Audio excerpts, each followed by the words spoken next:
here at 7-Eleven. Ito siya, guys. Maghahanap ako ng food. At ang dami niyang pagpipilian. Ang saya ng pagpipilian.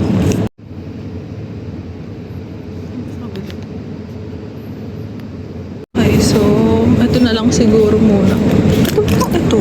Croissant cheese. Ham cheese. Sige, try natin ito. Ito ata yung masarap. Pero sausage cheese. Sausage na lang. Let's go with sausage. Ayan. Cakes din pala sila dito. And I think I'm gonna buy one kasi we're going to celebrate. Okay, hanap ako maganda. Guys, I saw this one. Try natin siya. I have this. Thai tea. Mga ganito. Nice. Pang back massage. Ayan. Guys, ito yung 7-Eleven. Nakakuha ko ng food. I'm gonna go back to the hotel. Then magbumukbang tayo. So, ito yung neighborhood niya. Medyo madilim siya. Actually, hindi much madilim talaga siya. And actually, may mga nagiinuman dun sa tapat. So, medyo, pero careful pa naman. Ayun, meron din palang isang 7-Eleven dun sa kakabilang part.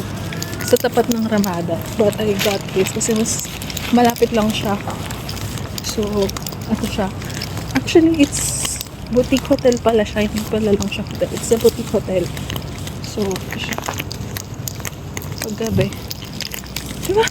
Nagsalita lang ng konti. Nandito na ako kagabi. Ito talaga yung gusto kong malapit sa mga staycation. Yung malapit sa 7-Eleven. So, punta lang ako sa taas. Hey guys! Welcome to another vlog here on TikTok. So, this is the first vlog na gagawin ko because I'm here at Bangkok. So, ito. Ang gagawin natin for the first video is magmumukbang kasi gusto ko na rin siyang gawin at kainin kasi hindi pa ako kumakain. So, for today's vlog, ang una nating vlog dito sa Bangkok is mukbang. And of course, I went to the infamous 7-Eleven. Natanggal ko na siya. So, ito pala yung plastic nila. Ang cute, diba? It's unusual. It's unusual with the 7-Eleven that we used to. Kung hindi mo siya alam, basahin. Kasi wala rin nakalagay na 7-Eleven. O, diba? But, I think I'm going to keep it. Yun, let's go guys. So, the first meal I have here will be from 7-Eleven. And uunahin na natin ang Toasties sandwich na super famous dito. Well, I'm actually looking for tops kasi sabi nung isang vlogger na nakita ko, there's another one, alternative from 7-Eleven. Ganito din. So, na-curious din ako. But of course, since may malapit dito ang 7-Eleven sa accommodation natin, i-post ko din sometime. So, ito na yung dinray ko. And guys, ang babait ng tao. So far, sa mga nakausap ko ngayon.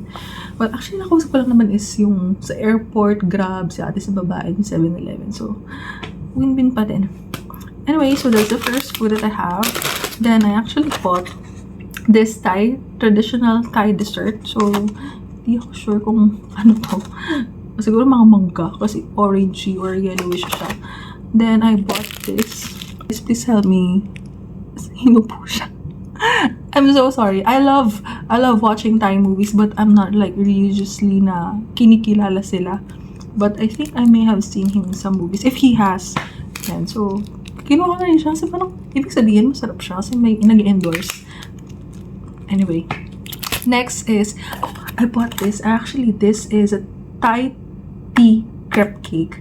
I bought this because we're going to celebrate too many birthdays for this month. So, I don't celebrate my own birthday, but and this one, lastly, this is a tofu sand. Guys, di ko alam, di na ako nag-check kung ano to kasi walang English description. Nakita ko lang na Bluetooth na lang.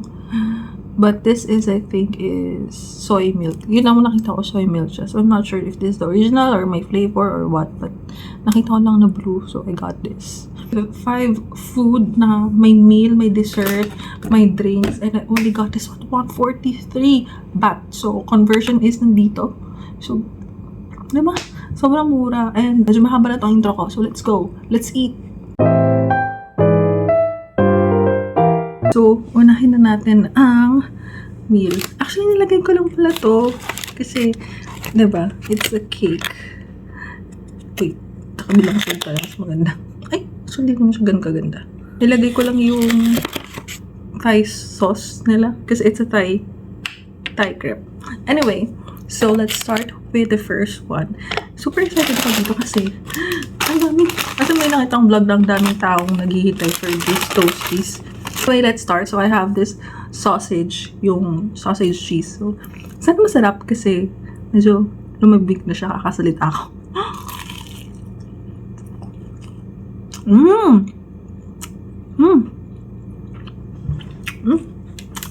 No joke, masarap siya. I think kung kinain mo siya directly, I mean, right away, mas masarap siya.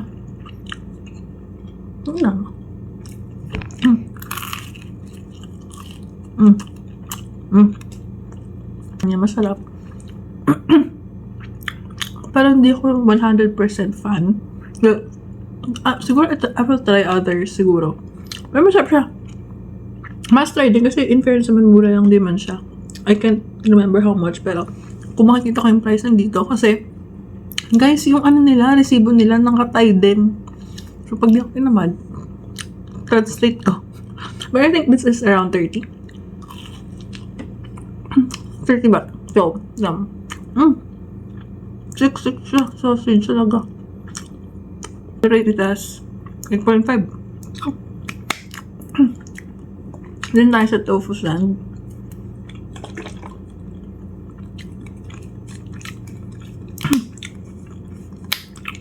Hindi na siya ganun kalamig. Anyway.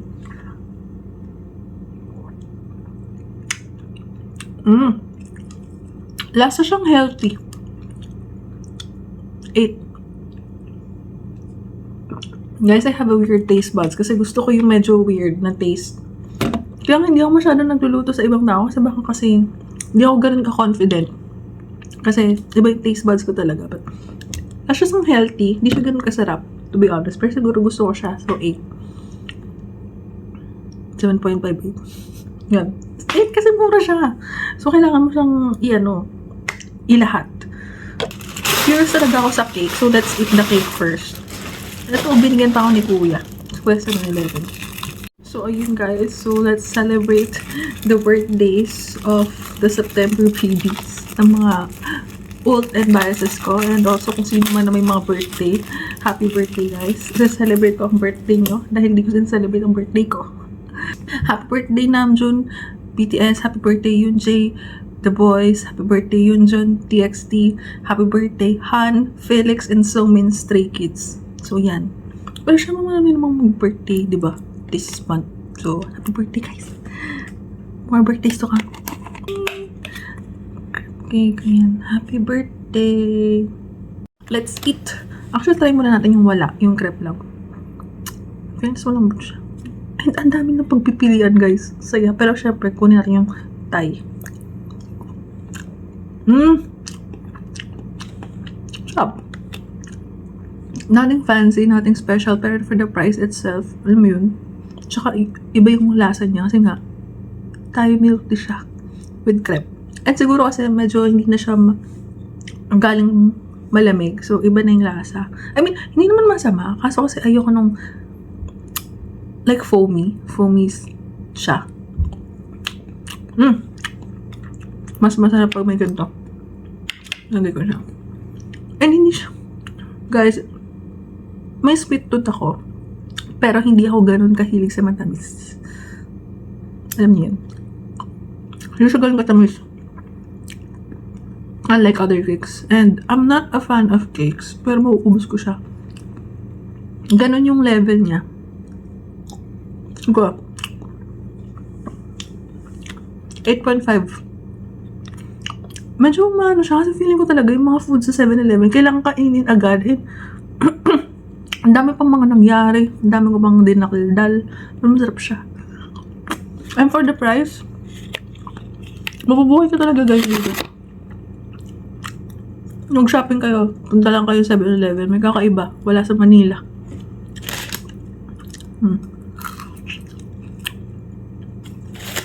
Onigiri. Alala ko na onigiri. So, hindi ko na siya napainit. Pero, personally, hindi ko na siya pinapainit. Kasi naiinis ako pag iniinit siya. Nabubuhaghag yung yung ganito. Nahihirapan akong pag hinihila ko siya, nawawala. I mean, sumasama yung onigiri. Hindi masaya. At least ito, pag malamig-lamig, hindi siya ganun ka-hassle. Diba? Intact pa din siya.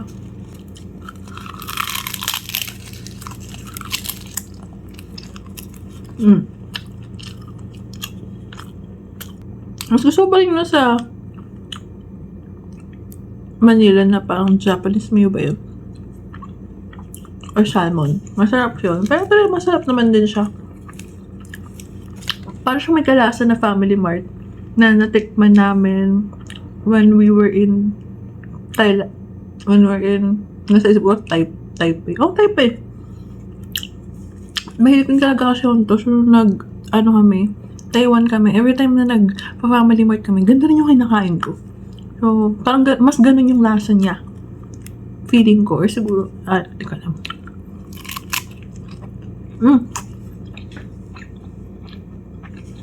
Medyo konti lang yung laman niya. Nasa bandang baba. Noon lang ko kasi kain more on rice. 7.58. Mga ganun.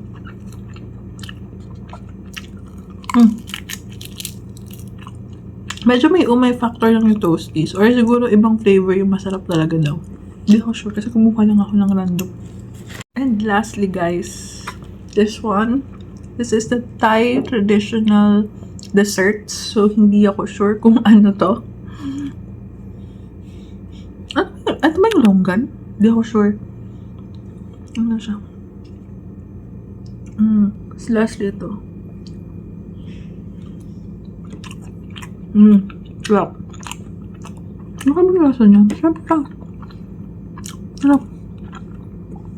Pero, parang siyang cake-ish type. Itong pinahalat.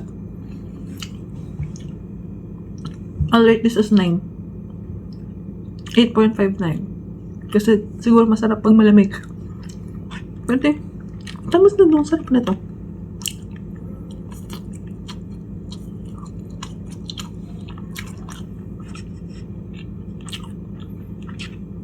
Sobrang funny kasi yung pinaka-last ito. Anong kinain ko? Ito yung parang feel ko, ay nabusog na ako. Hindi ako sure kasi dami ko nang nakain. Pero dami ko nga nakain, no? Hindi ako sure kung kakain pa ako tomorrow or diretso na tayong market. Chatrukcha.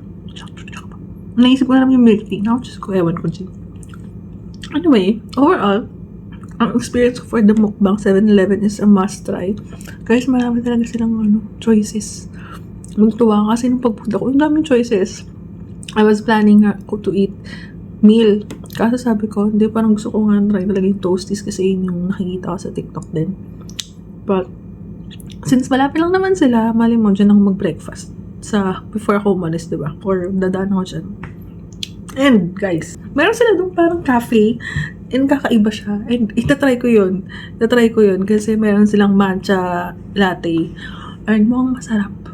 Gusto ko siyang itry kasi in fairness, marami din ako nakikita matcha stores here sa Thailand. So, let's see. Sa 7-Eleven treats. But, yun lang naman. Sorry kung medyo mahaba itong pagmumukbang and sana natuwa kayo.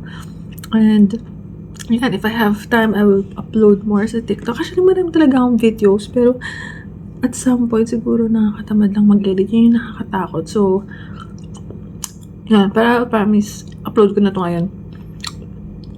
Haba eh. Kailangan ko ng space. Yun lang. Guys, thank you. And if you're hearing Bangkok, don't miss to try the 7-Eleven treats. Bye!